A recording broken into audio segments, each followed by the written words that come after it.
Hi everyone, welcome and welcome back to our channel. So for today's video tutorial, I'll be teaching you on how to use Snapchat on your laptop. So to start, we'll have to go first on my Google browser, and then here let's just type snapchat.com.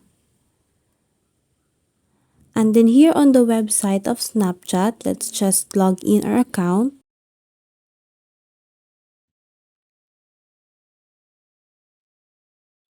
And then after logging in your account, you could use this Snapchat pretty much the same way you use it on your mobile device. So as you can see here, I could read messages and send messages on my friends. I could also use the camera and take photos using my laptop.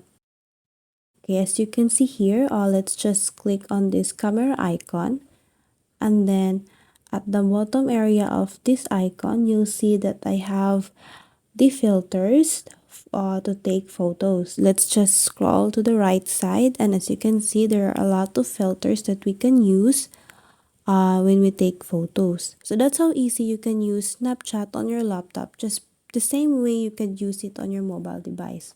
So I hope this video helped you out, and if you have any comments or questions, please do comment it down below, and don't forget to subscribe and hit the notification bell so you will always be updated with our new uploads. Thank you, and I'll see you all on our next video.